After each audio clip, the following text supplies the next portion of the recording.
All righty. Okay. Well, big thank you, Dr. Bhatnagar. I appreciate the overview. Welcome to our first panel for the afternoon. We decided to pick a non-controversial topic, data centers. Start out with something light. In all seriousness, it's a serious matter, so I think this is the perfect venue to have this conversation. So I'm Ted Smith. I'm a professor of medicine and center director for the Center for Healthy Air, Water, and Soil, and I think you saw the photo with one of our former presidents of the university, also co-founder of the Environment Institute with Christina Rooney. And it's a real pleasure to be here, and thank you, Secretary Goodman, for making some room on the calendar and on the schedule today for our Envirome session. So really appreciate it. We do believe that the Energy and Environment Cabinet is responsible for the health of Kentuckians, and I hope you all go home believing that, because we absolutely believe it's true. So let's use this topic as an entree into why we think that's so important, because this topic is about energy, and it's about the environment, and it all comes together in a really pleasant or an unpleasant way, depending on sort of who you are and your perspective. I want to tell you, I think the orientation of this panel, I'm trying to lead the witnesses, is constructive, is future-facing, because I don't think we have an option to ignore things, right? And I don't want to accuse anybody here of ignoring anything, but I do think a really informed debate, needs to have a tone, and I think the tone here that I would hope for is that we're looking for solutions. We're trying to learn from people that may be ahead of us and trying to make really responsible and caring decisions. So I would love to introduce the panel, but I'm not going to do that. They're going to introduce themselves because they're better at them than I am. And I'm going to start with my colleague, Natasha DeJarnette. If you push the green arrow, they tell me the slides will advance, maybe even show up. You can go ahead. There we go. Perfect. Thanks so much. Natasha. Thank you. Thank you for the kind introduction. Really grateful for the opportunity to be here today. So I'm Dr. Natasha DeJarnette, and I'm an assistant professor of medicine in the Christina Lee Brown Environment Institute at University of Louisville. I'm also a professorial lecturer at the George Washington University Milken Institute School of Public Health, and most recently served as Deputy Director for Environmental Justice, Data, and Evaluation at the White House Council on Environmental Quality, where I served in our nation's first ever Office of Environmental Justice that operated out of the White House Council on Environmental Quality.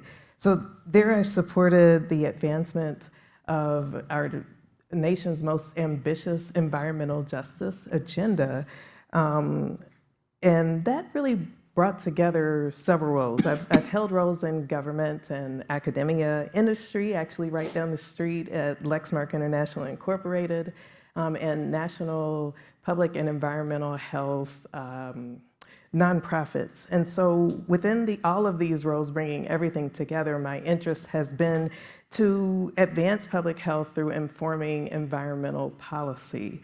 As such, my concern for today's conversation comes from the perspective that protecting and advancing public health also means that communities must have a role in informing the decision-making that affects their health and the environment, or the environment and thereby their health, I should say. I think we can all in this room agree. I am hopeful that I'm in a room amongst friends that we're all on the same page, that we all deserve clean air to breathe and safe water to drink, and communities that are free of environmental hazards and toxic exposures. But unfortunately, there are some communities that bear a heavier burden when it comes to environmental exposures. These communities are considered disadvantaged, where they have long been overburdened with pollution and marginalized with underinvestment. So I'll quickly show you what that looks like in Louisville. You got a preview of that just a moment ago. I'm going to go back. There we go. So the maps on the screen show plants that have permits through the Air Pollution Control District in Louisville, which are potentially major sources of pollution and emissions. What you also see on the screen are the demographics, including the Black and African American population, as well as income throughout Louisville or Jefferson County. And as Ashley Wright described this in her University of Kentucky capstone on the Rubbertown community, which is in West Louisville, These plants contribute to the race and class-related health disparities, producing toxic emissions that hinder air quality. And so let's look at these exposures that are mentioned, as well as the health outcomes that are present throughout Louisville. So what all of these maps together are going to show is that place matters. We heard from our Lieutenant Governor earlier today that said your zip code should not determine your outcomes. She said that specifically as it related to children. But we know that zip code and outcomes in many places are unfortunately hand in hand. But also where we live is not often a matter of choice. So these maps show the environmental exposures across Jefferson County, and you can see the higher burdens of PM 2.5, toxic releases to air, and proximity to hazardous waste sites. And for each of these, they're in the 80th to 90th percentile in the western portion of Jefferson County, with many areas in the 90th percentile or higher, and that's compared to the nation. The area that covers Rubbertown that I mentioned is actually outlined in black there on the screen, and those are census tracts that we're looking at. So those are some exposures. And then if we look at health outcomes, we see that life expectancy is lower when we compare East and West Louisville. There's reported to be a 12 to 15-year difference in life expectancy when comparing East and West Louisville. But these maps show that there's higher low life expectancy, higher heart disease, and higher asthma rates that are more concentrated in West Louisville, largely in the 80th percentile or above. And specific to Rubbertown, if you look in that black outlined area, you can see that it's higher for toxic releases to air, hazardous waste proximity, low life expectancy, heart disease, and asthma rates. But lastly, in terms of the health outcome and exposures, when we consider the demographics in the area, the amount of people of color as well as the low-income population are also more concentrated in Western Jefferson County. I'll just note that this data that's shown here comes from EJ Screen, which was our nation's foremost environmental justice tool created by EPA in 2012. It's no longer available through the federal government, but I have the website listed on the screen where it's hosted by the public environmental data partners currently. Another way to understand environmental justice across Louisville and beyond is by looking at the communities that are identified as disadvantaged. So the Climate and Economic Justice Screening Tool, which was the flagship environmental justice tool created under the Biden-Harris administration, highlights disadvantaged communities and adds a little bit of further understanding to what's happening in Louisville, Rubbertown specifically, and Kentucky and beyond. So let's take a step back from the Rubbertown area specifically. Just looking at Kentucky, Kentucky is ranked 8th most disadvantaged in the nation. So when comparing all 50 states and the District of Columbia, we're quite a bit more disadvantaged when you compare the national level to Kentucky. Jefferson County in particular is 92nd most disadvantaged out of our 120 counties. So we're actually Jefferson County is one of the least disadvantaged areas in the state. But we have to also remember that our state is one of the most disadvantaged states in the nation. And we're talking about data centers. I've got some information here on Oldham County because that has been a topic of data center discussions. But Meade County also has some interesting matters to report when it comes to data centers. Both Oldham County and Meade County denied proposals for data centers. Oldham County, as noted on the screen, has no disadvantaged tracts within Oldham County. It's I believe, our state's most affluent county. Meade County is 25% disadvantaged. It puts Meade at 105th most disadvantaged out of the whole state. So both of these areas are not very disadvantaged and are less disadvantaged than Jefferson County. Just to offer up some comparisons between the areas where data center proliferation is being considered and where it's taking place. So the Kapoor Center in San Francisco, or Oakland, California, I should say, lists location as the critical element to data center proliferation. And they've said, and I quote, "To truly explore the impacts of data center expansion, both traditional and sustainable, we must examine the existing planned data center locations in tandem with cumulative historical and societal context. So tools like EJ Screen and the Climate and Economic Justice Screening Tool, or CJUST, are helpful to understanding the burdens that a community might already be facing before the consideration of siting data centers. And happy to explore this more in conversation, and I'm also happy to pass the baton to my colleagues. All the way to Byron. Oh, you know what? I've only got 3 slides. I'll just. You want me to We push can do through? yeah, we'll do the next stuff here. got you. Byron. Good afternoon. My name is Byron Gary. I'm an attorney with the Kentucky Resources Council, where I've worked for about 2.5 years. KRC is a statewide legal nonprofit focusing on protecting our environment and communities, and especially representing those who are downhill, downwind, and downstream of environmental problems across the state. I came to KRC 2.5 years ago after working for nearly a decade for the Louisville Metro Air Pollution Control District, so I've been where a lot of y'all are and familiar with that side of things too. When I came to KRC, it was to help start a program that we're now calling the Kentucky Environmental Accountability Project. The idea being behind the project that there are so many environmental decision-making things that happen across the state by you all. You do a fantastic job, but like, how many of you got a comment on the last permit that you had proposed? Well, Philip. Fair. That was probably from me. So it's you guys publish all this, you put it out there, but then there's very little public participation in these decisions. All of these statutes that you all work under, the Clean Air Act, the Clean Water Act, et cetera, they all have a public participation process that is vastly underutilized on the public side of things. So I got involved to try and help get out there and train folks, because, you know, deciphering a Title V permit is not exactly the easiest thing to do for somebody who may live next door to it, for example.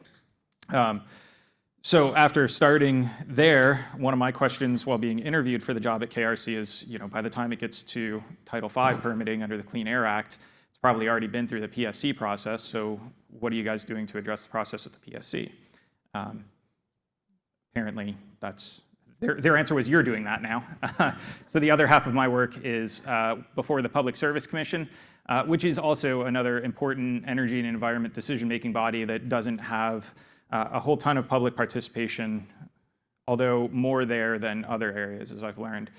I represent a group of different community organizations, nonprofits from Kentuckians for the Commonwealth, Mountain Association, Kentucky Solar Energy Society, Metropolitan Housing Coalition, and Appalachian Citizens Law Center before the PSC in various cases, advocating both for resilient, reliable, affordable, clean energy before the Public Service Commission. So that's sort of how I come at this. The second slide I had, this is pretty comparable to what Dr. DeJarnette already showed you, and I should have made that red dot a little bigger, but you can see that that red dot is the Campground Road data center. It's the only one that's actually sort of started clearing land. It's the one that's farthest along, and it's right in that same disadvantaged community, that front line, predominantly black, predominantly low-income neighborhood that is already overburdened, as Dr. DeJarnette talked about. So that's sort of the lens that I come at it from the environmental permitting side. I think there's one more slide, but I think it's just on to Dr. Sankara. Dr. Sankara's slide. Okay, so my name is Mahendra Sankara. I'm from University of Louisville, but for the last 2 years, I've been working on a coalition public-private consortium called Rebecca, a regional energy business education commercialization convergence accelerator. It's a mouthful, but it's named after our Secretary Goodman. But so our goal is to put together public-private partnership for developing innovation ecosystem. And so the data center as a challenge actually came to us. I mean, working with the Environment Institute, looking at that as an innovation challenge. Go to the next slide. So I put one slide, I have 3 slides, but This is my anchor slide. So if you remember when you got the laptops, I mean, a few years ago, when Intel went into Pentium chips and you realized that, when you put it on your lap, it was burning hot. And so each of these processors consume electricity, obviously. And unless you cool it, the operations will go down. So each device, you have to put a heat spreader, and that heat spreader, where you have an air flow over it, the air has to be cooled again. So we want to keep these devices cool to keep those operations going. And as these operations per second are going up, the demand for data processing increasing rapidly, then the electricity demand goes up, and then at the same time, cooling demand goes up. And you take this air from these devices, and you have to cool it. So if you can do it with the air-cooled heat exchangers, then there's no problem with water. But if you have to use it huge amounts of cooling rapidly, you have to use evaporative cooling. Means that you actually boil the water away, and that's when you lose the water. So the first, we have this electricity demand because you're running the computers and lots of computers, lots of operations. It turns out that when you type one query in a ChatGPT, it takes about 300 to 400 watts of power, but for a fraction of a second. But imagine the population asking question. I mean, everybody asked at least 10 to 100 questions a day, ChatGPT, and you can see the amount of power that is required. Interestingly enough, for the last 15 years, I've been building this Renewable Energy Research Center, and then we always motivated ourselves for a global challenge. We said, our 20 terawatts of power demand for the globe will increase to 50 terawatts by end of the century, but we didn't see this coming, this artificial intelligence. And that happened only a few years ago when these natural language models became very popular, very effective, and people started writing poems and using ChatGPT, for example, right? So it's actually a very interesting challenge. If you think about it, when we were motivated by renewable energy, were motivated by reducing the carbon content in the atmosphere, we were all really interested in trying to solve how do we meet the new demand, power demand, and reduce the carbon footprint at the same time as a constraint. But it was mostly to uplift the 4 billion population that doesn't have access to clean power and electricity, right? And then we realized that it will benefit the third world quite a bit. But look at this problem. This problem benefits the first world more impact, and it is going to impact the first world. And slowly it will diffuse into the third world. And so both problems are the same, but this revolution that is going to happen is going to see so much of energy and power demand in the first world. We have to look at ways of coming up with alternative sources of energy, all types of sources, obviously constrained by some other issues because of the communities and things like that. So to me, this is an interesting opportunity if you can show the slide. So if you go back to that slide, I just want to point out one thing, that as you increase this power demand, the data center is only 100 acres lot, 50 to 100 acre lot. Now, how do we provide power to it? How do we bring alternative energy sources to this, right? So the simplest thing is obviously to burden the main grid. I'm sure Aaron from LG&E can talk a lot about burdening the grid and peak, increasing the, you'll have to go into quite a bit of investment, or bring the alternative power generation to the site. And if you look at all the renewables that we have, they require majority of them require lots of lands. They have to be located elsewhere. You have to have a certain geography to hold certain things. So it's very important for us to look at what type of sources, where they're going to be located, how are we going to connect them, how are we going to utilize it. So there is you can still augment it, on-site power. You have to do it because the power demand for the data center is going to fluctuate. There's going to be a peak and there's going to be a baseline. And so you can actually use the grid as well as on-site power. And so many people are looking into this issue on how you're going to provide this power. The easiest one is set up a small power plants. And obviously now we can do it with gas, natural gas, even coal, or if you have a hydro availability, that would be a great way to do it. Solar and other things also can be located elsewhere, and you can actually bring them together in a virtual power plant configuration. That will be great. The nuclear is going to be on the horizon, small modular nuclear reactors. There are about 200 megawatts. I mean, the design is underway by GE, companies like GE. And then in the future, 50, I would say about 30 years from now, I can see the ITER type of projects, fusion reactors, like plasma fusion reactors. This is like creating artificial sun on the ground. And so this is an interesting challenge, and it is something that we have to address rapidly. And if you want to take advantage of this as a business opportunity, it also creates a business opportunity for all other alternative energy resources. So if you go to one more slide. I just want to show you that the computing is also undergoing a rapid change. NVIDIA is a great example, right? I mean, you look at your stock market portfolio, it's the most valued company because they started with a small gaming thing, and Intel refused to do the chips for them because he said it's a small niche market. Remember, Intel is a $100 billion company, NVIDIA is a $4 trillion company now. That's because of artificial intelligence and data center growth, right? If you go to the next one. We talked about the power demand because of all these artificial intelligence. There is a water, like I said, you do an evaporator cooling, you actually lose water. I just took this map to show that data center water usage intensity across US. And you will see that Kentucky obviously is a low usage. And if you actually look at the hyperscale data centers, I mean, Kentucky doesn't have a single one yet.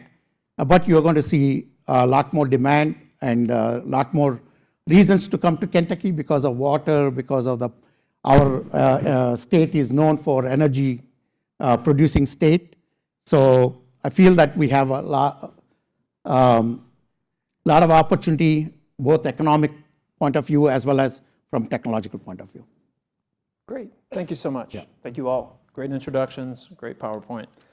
So I'd like to just jump right in. I think I've been assuming that everybody's familiar with the issue, but I'm pretty sure that's not exactly true. So I would like to start with my colleague, Natasha. If you could talk a little bit about the most common concerns that have been raised in Kentucky about data centers. I know you've been involved in Oldham County and in Jefferson County with both those data center projects. Would love your thoughts.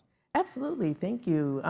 Together, we had the opportunity to hear from residents in Oldham County on concerns that they raised. I've been hearing concerns that have been raised concerning the West Louisville data center.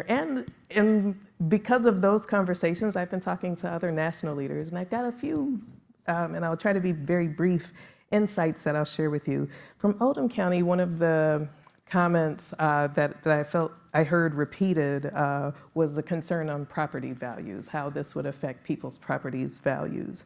In Louisville, the West Jefferson County Community Task Force every month hosts a community meeting and had a community meeting that featured Byron and others that shared insight on data centers.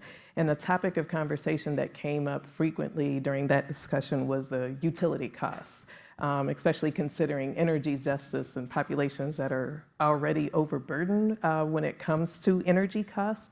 So that discussion came up quite a bit there. But those conversations led me to talking with other people outside of Louisville and outside of the state of Kentucky. And I was speaking with someone who lives in Dulles, Virginia. And Dulles is an affluent area. This person is a national environmental justice leader. And what she said was, you don't want a data center in your backyard. And I think that's been a common conversation that we've heard in these community meetings. Those discussions tend to lead in that direction.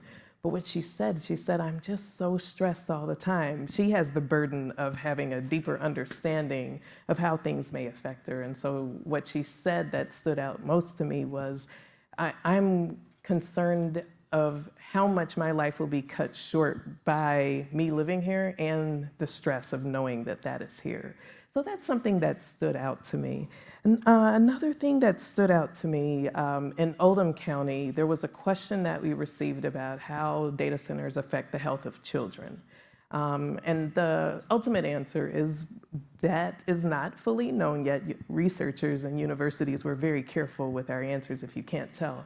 So not overcommitting to what that burden may be, but we did explain factors that make children uniquely susceptible. And as I shared with this resident, this clear mother in the community, I literally saw the blood drain from her face. So that's something that people are deeply concerned about, their families and their children and the future of their children as well. Now, I've given you lots of negative concerns that people bring, but there are, among the positive concerns that I've heard from communities, I've heard community members say jobs, that this might bring jobs to the community. This allows us to be competitive. And so that has been a positive that has been shared. There have been concerns that are reported online through other communities that those jobs don't necessarily come to local residents. So I think that's something to consider as we consider the proliferation of data centers, what types of jobs may be available to the local community residents, and that might include construction job opportunities. I sit in a health research space, and so I'll also share the concerns that I've heard from health researchers. Largely that's around air pollution and the opportunity that this will bring to increase emissions due to the utility demands that come with data centers.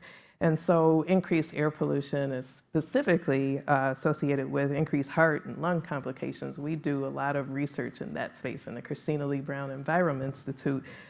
But fossil fuel-related air pollution has been associated with adverse effects to every major organ system. So it doesn't only stop there. Diabetes, low life expectancy, those connections with air pollution come into conversations quite a bit. Heat is a concern. As you heard, there's a lot of work that is needed to try to cool data centers. Just thinking about the one laptop that sits on your lap and how hot it can become. And think about the scale of a data center. And so this can contribute to urban heat island effect and communities where data centers might be proposed, they may already be experiencing urban heat island effect. Heat-related illness, therefore, could be associated, and again, heart and lung conditions. Or exacerbations. Water use is certainly a great concern as well. Once again, going back to the conversation of cooling data centers. And so water use thereby can contribute to drought, and drought has a number of health impacts: chronic kidney disease, hypertension, and diabetes, namely to name a few. People have also raised concerns about noise pollution. I've only been speaking to you from the perspective of community member perspectives, but noise pollution would also affect workers in data centers as well. And it comes by the discussion that as I understand it, around noise pollution revolves around the backup power sources and the testing that they go through monthly, and that burden on noise pollution, and thereby its connection to heart diseases as well, and mental health impacts. Light pollution has also been raised, and health researchers also talk about the cumulative impacts. I've mentioned communities that are dealing with a number of burdens already, so that compounding impact of exposures and long lifetime exposures are another consideration that is a widely under-researched area, but still quite important to the realities of what people may be facing. Ultimately, one of the largest concerns that I've heard raised by community residents and researchers alike is location. The location of the data center is quite important. And so I shared with you the quote from the Kapoor Center. I believe they shared that the top indicator of community impacts of data centers in the nation is location.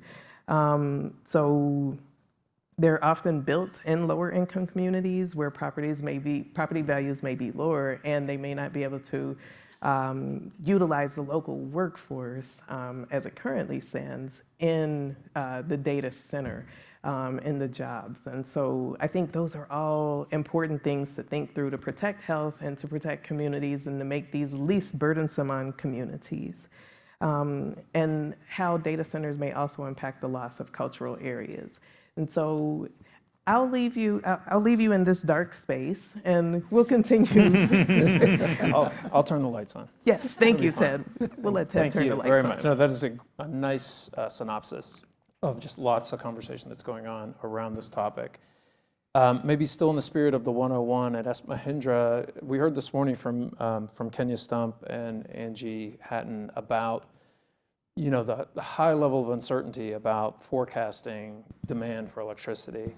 And I think most of us are just used to garden variety economic development conversations, right? We're going to get a plant that makes something, and of course you got to get electricity. I think what most of us don't understand is just the orders of magnitude that we're talking about. This is, as I understand it, a very, very large, unpredictable demand. And so I don't know if you can sort of break it down. We're mostly talking about these hyperscale data centers. There's lots of data centers in Kentucky. There aren't lots of hyperscale data centers, these things that are, 100 acres plus. Yeah. Those are the things that the big three tech companies are trying to build one a week right now, and they're behind schedule, so they really want two a week. So it's a lot of big things coming somewhere soon, and I'm just curious, how do we think about the order of magnitude for both the electricity and the water? Yeah. So, I mean, all the data centers are actually referred by their power demand. 50 megawatt is the minimum and can go up to 1 gigawatt.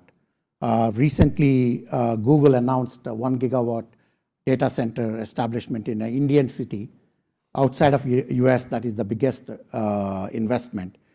And that 1 gigawatt represented almost similar to the amount of electricity consumed by more than 20 million people in that Indian city.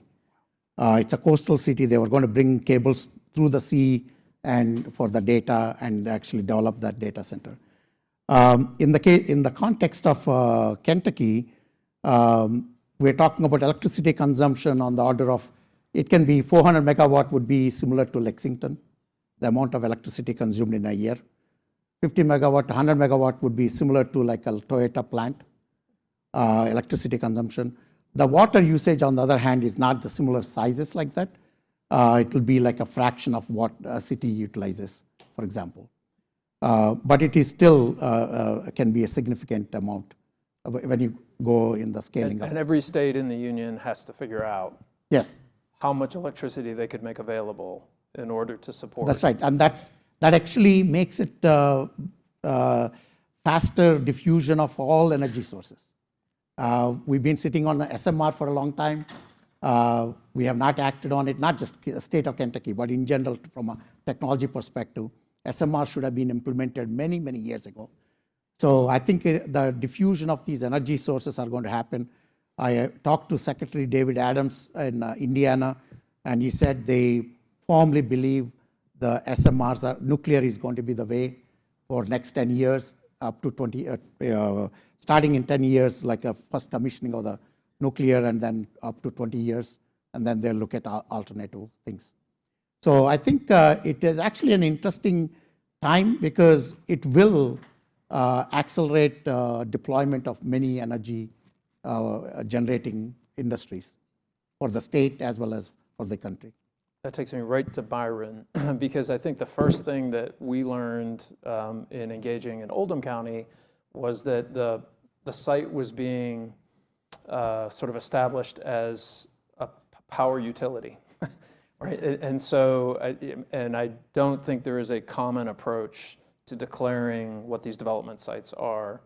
You know more than I do, so tell us how they're regulated, how they're zoned, how that works. Yeah, so I think stepping back just really quick to what a data center is, it's essentially a warehouse or a set of warehouses with those computers that get really hot in racks. You've all probably seen the server room at whatever office you work at, but picture a Amazon warehouse size full of those. And then you've got the cooling infrastructure to keep all of those cool, the water intakes and all that sort of stuff, the steam towers to release that once it's boiled off. You have backup generation on site because all of these companies want continuous nonstop power. And usually that is either diesel or natural gas backup generation, or sometimes, as in the case of XAI in Memphis, actually bringing their own combustion turbines in and creating their own power continuously. And then you've got the electrical substation and connection to the transmission grid, and then the power plant downstream or whatever that's supplying it. So there's a bunch of different parts that are regulated, and each regulated sort of under parallel schemes of state, local, and national government. So for a lot of folks here, you may have seen a permit, say, for the diesel generation backup, the diesel storage, the diesel generators themselves. Those have to be permitted under the Clean Air Act, presumably. And if we're talking, I think you said 400 megawatts is sort of an example. The Campground Road one right now, I think, is potentially 525 megawatts. By my math, that's 3.7 terawatt hours per year. So you've got two different concepts in energy too. You've got the capacity, like the peak amount that it can use at one time, and then the energy, like how much does it use over the course of a year or a month or whatever period of time. So you've got megawatts, the peak, and then the terawatt hours that it's using over the course of a year. Louisville residential customers in 2023 used 3.9 terawatt hours. So that one would be roughly the size of consumption of all residents in Louisville, a little bit smaller, but roughly the same size. So that's going to take a lot of energy generation. But so to your question, the first piece of regulation is for a lot of folks here, the environmental permitting. That's done under the Clean Air Act, the Clean Water Act, et cetera. That's a pretty standard formula. It looks different from, I can't think of anywhere else that would have 525 megawatts of backup diesel generation, but it's a matter of scale. Like it's pretty similarly permitted to, say, a Title V power plant or something like that. And then you've got the planning and zoning that you just mentioned, and that varies county by county. In Kentucky, not every county even has planning and zoning. I think only about a third of our 120 counties actually have a zoning ordinance in place. So for the other 80 or so counties, it's a matter of dealing directly probably with the fiscal court or something like that. And then within each county, it depends on where it's being sited. So in Oldham County, it was being sited on agricultural land that was zoned agricultural, so it needed a conditional use permit. And part of the question is under the land development code for the county, what kind of use does a data center, this brand new thing on this scale anyway, qualify as? The closest they could find, so their attorney said in Oldham County was a private utility. In Louisville, the Campground Road Data Center called itself a telecommunications hotel. I don't even know what that is, to be fair. Is that like a Verizon We like hotels cell in tower? Louisville, let me tell you. We've been building It's where we them plug all in the our cell time. phones. We love hotels.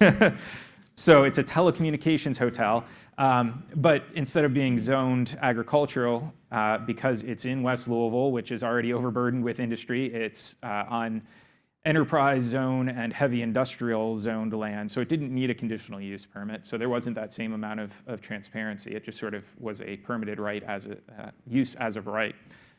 They just had to sort of show they followed the basic setback requirements and things like that.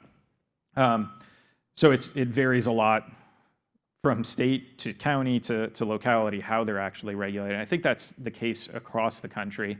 I'm not terribly familiar with planning and zoning state by state across the country, but I think this is an issue that they are dealing with everywhere they're starting to see these things. How do we treat this under existing laws that were not built to deal with something quite like this? And then the last piece, of course, is the regulation by the Public Service Commission. So I don't know if Chair Hatton's still out there. I do not envy your job of having to try to figure out how to deal with all this right now.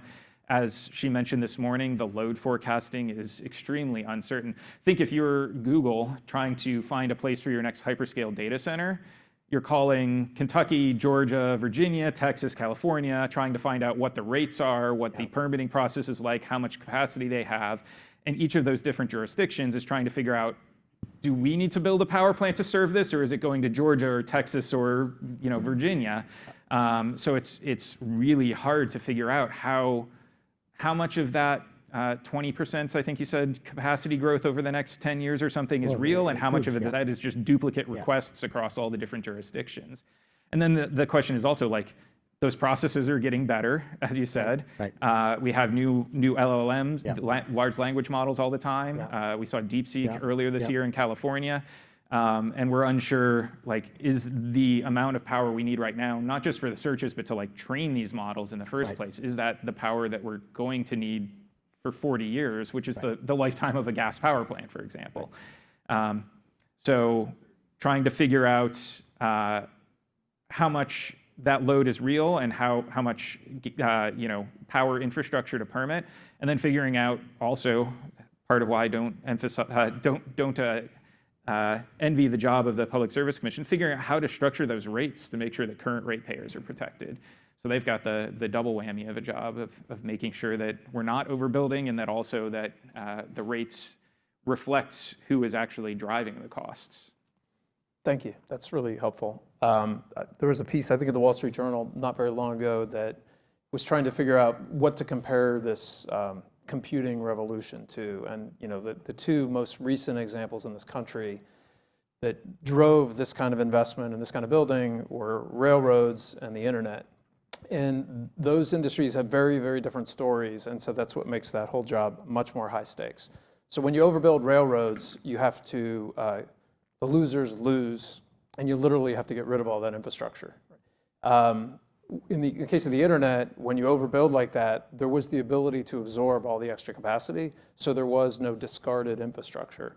And so as we worry about, I worry less about the data centers than I do about the power infrastructure, because if you overbuild the power infrastructure and it's railroads, then you have a problem, right? Where you have to, essentially you have too much infrastructure that you can't afford, and it may be passed to the rate base, as you point out, right? So it's a really difficult time for everybody to navigate, and that's why I'm glad that we're making some room for this conversation today.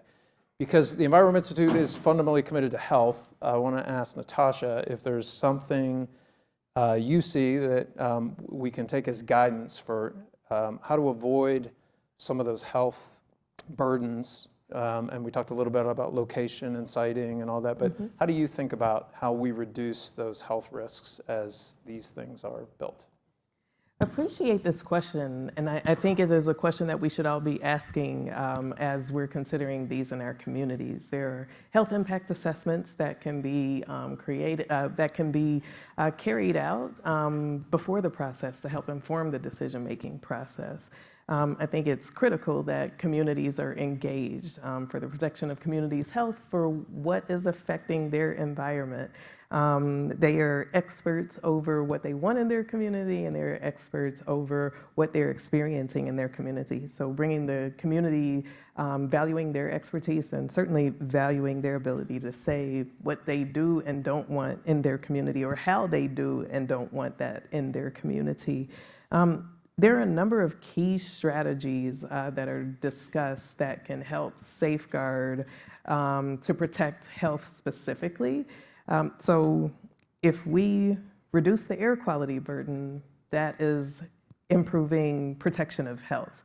So reducing the air quality burden, efficient energy use processes are something certainly to consider, and not as a one-time consideration, not just when the data center is created, but as new technologies evolve, being sure that there are checks and balances to ensure that as new technologies become available and can be used to assist with lowering the energy burden and thereby the potential for poor air quality emissions, that'll be very helpful to our communities.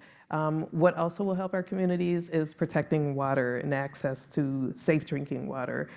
So advancing the cooling technologies to reduce water use, and then also the circular economy to recycle waste heat.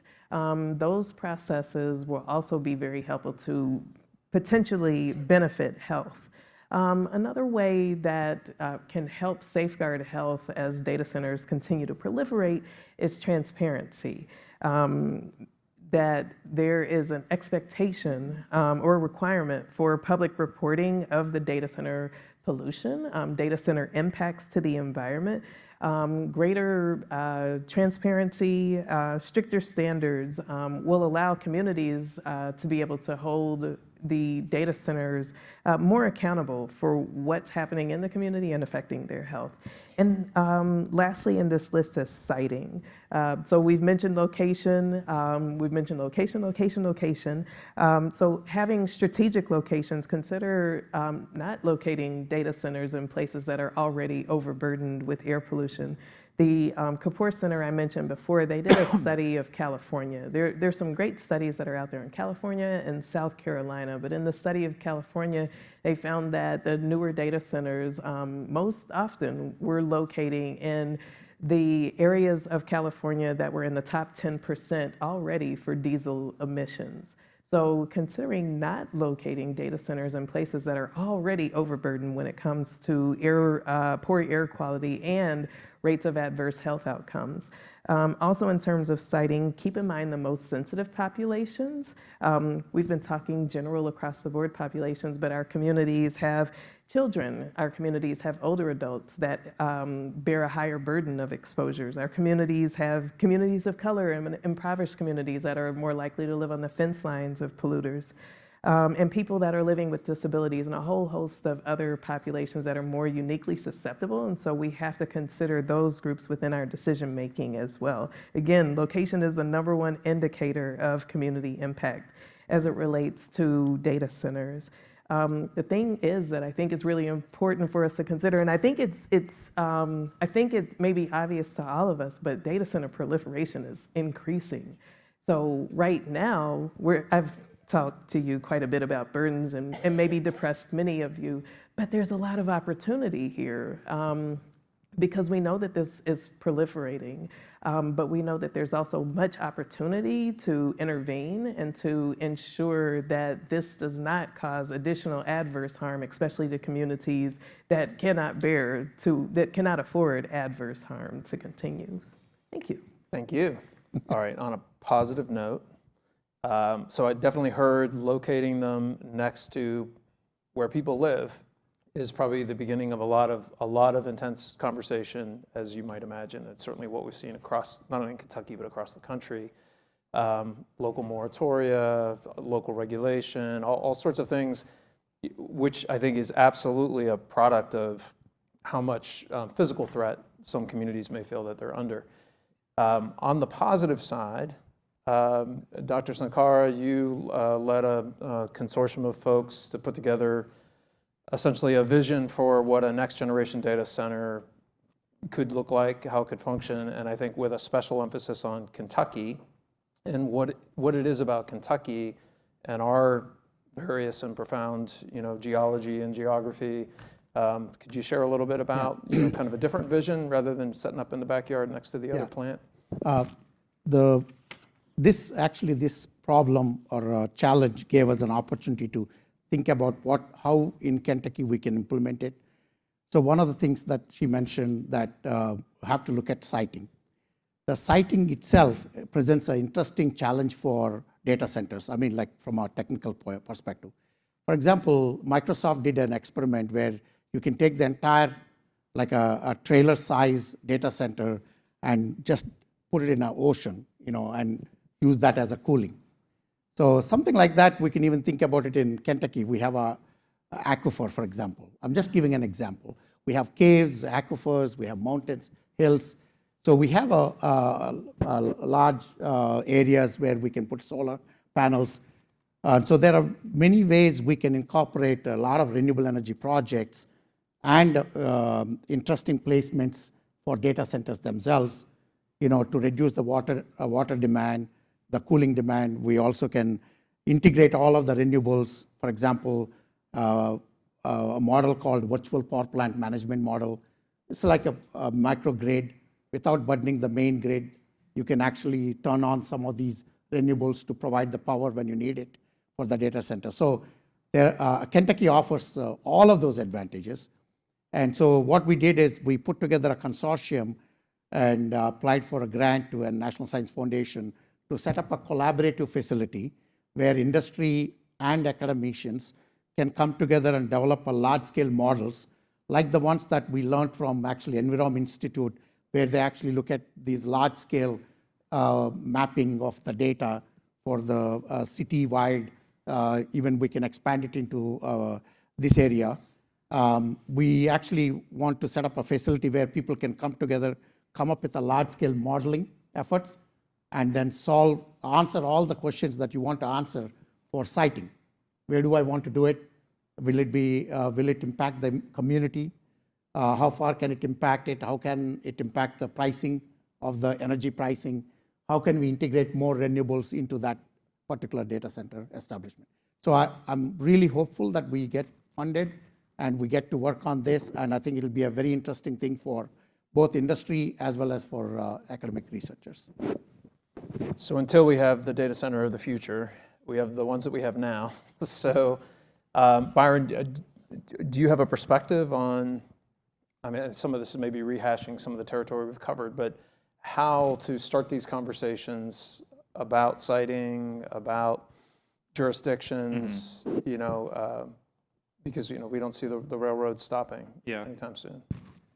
So I think fundamentally you have to think about the costs and the benefits, right? What are the potential costs? Not just the cost of building the data center, like we don't have to bear the cost, Google does hopefully, of the data center itself, but the potential impact on ratepayers, say, the climate cost, the impact of building new gas-fired power plants to serve these, and the local environmental impacts as well, potentially. And you have to weigh those against the benefits. You've got the potential good uses of these. I mean, I like to Netflix and chill as much as anybody, and have definitely used ChatGPT and others, experimentally at least. And they do definitely have a lot of benefits. They do create some amount of jobs. They can be very highly paid jobs. They're not, for a 525 megawatt facility, the number of jobs that you'd see from a 100 megawatt factory even, but there are high paying jobs potentially. And the potential tax benefits for a locality. Some communities are desperately in need of more funding for schools and things like that. How do you balance those costs and those benefits? And I think the first way, Dr. DeJarnette hit on already, and transparency has to be a part of it. The community has to have a voice in it. So examples like Loudoun County, Virginia, which is data center hub of the world, at least America, recently required that all new data centers, there is no permitting as of right for data centers. Every single one of them needs a conditional use permit or zoning change or something, so that there is some process for public participation in deciding, is this an appropriate place for locating this data center? And we've seen that work here in Kentucky, where Oldham County and Meade County more recently said, no, that's not a great use right here. Whereas in Jefferson County, we didn't have that same process. And it is going forward in a potentially already, not potentially, it definitely already overburdened community. So I think transparency has to be a part of it. And that's not just to say so that local community gets a chance to shout it down, but so they have a say in, like, is this the best place for it? What benefit are we going to get as a community? The opportunity potentially for community benefits agreements and things like that. Mm-hmm. I think the other way is we have to be a little innovative, right? This is a brand new thing. And aside from, I'm really fascinated, I'm gonna have to catch you after to learn more about your work and your proposal to the National Science Foundation. But I think there are some things that are innovative, but at least already proven a little bit.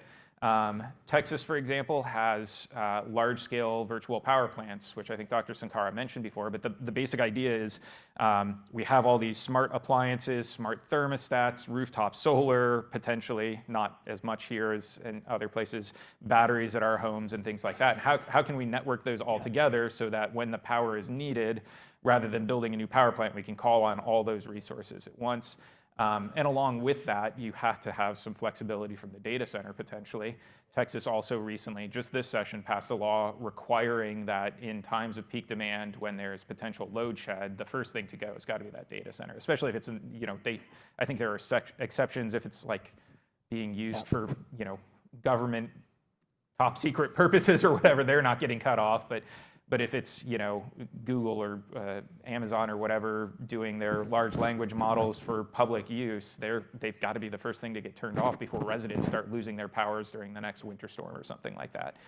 And there are promising, innovative ideas. Even Google is working out with some of the places where it is contracting for power, where they are willing to fluctuate their demand during those peak periods so that when there is high power demand, they can turn theirs down a little bit and just use the power when it's available. Remember, there are the two things. There's the amount of energy they use, and then there's the capacity, that peak demand. And that peak demand is what we're building new power plants for. Like, we probably can produce enough energy over the course of a year to feed one of these, but we don't have enough to hit that peak demand if we start adding gigawatts of data centers on top. But if we can turn them down and turn up the virtual power plants at the same time, potentially already enough demand there. There was a recent report from Rewiring America that if a data center wants to come into a community like Eastern Kentucky, where we have a lot of, say, mobile homes, poor housing stock, heated by baseboard resistance electric heating, cheapest way to get that power, like tomorrow, fund heat pumps for 100,000 homes, and that frees up a whole ton of capacity right there. Give a subsidy for neighbors to put solar and batteries on their houses if they agree to let you use that power when you need it, and the rest of the time the residents get to take advantage of that. So I think there are proven things that can free up some of that capacity and energy even short term, and potentially avoid some of those negative externalities as well. All right, in our remaining 2 minutes and 13 seconds, I was handed this piece of technology that is using a data center somewhere, I assure you. So the irony's not lost on me. So we got quite a few questions that we don't have time for, but I'm just going to cherry pick ones that I'm interested in. How about that? Are there plans to report publicly on environmental impacts for data centers? Who's got that? Anybody? Anybody know about So reporting? if they're permitted under the Clean Air Act, they will have to probably report annually, depending on their size, their air emissions. They probably have to report certain things under the TRI, under the Environmental Planning Community Right to Know Act. And their usage probably would be reported. And has anybody aggregated that kind of reporting that you've seen? No. Okay, that's good. It's an opportunity for somebody here. The creation of data centers puts the environmental and financial burden on citizens. What benefit, if any, is there to the public? So I think you rattled off a little bit about jobs, and I know the jobs number isn't a compelling big number, but it's higher wages and good. Tax revenue is an argument that I hear a lot, and so if all of these projects come to fruition and they all achieve their business plans, it's a lot of tax revenue to these communities. I think the one in Shively would kick off $75 million to the school district annually, and that's, by the way, we have a bankrupt school district, right? So that might be helpful. We can't give away the bank on that either, though. I know we have tax breaks for sales and use tax, and most of these data centers, they end up negotiating like property tax benefits and things like that, so they don't pay the full amount they might if they were that necessarily. So another area where transparency is important. Yeah, that's a great point. What kind of benefits are we getting? That's a great point. I think I'm going to be respectful of everybody's need for bathrooms and coffee. So I want to thank our panelists, and I want to thank you all for your attention. And I think we're going to head off to a break, and the Deputy Secretary's voice will appear from heaven to tell us what to do next.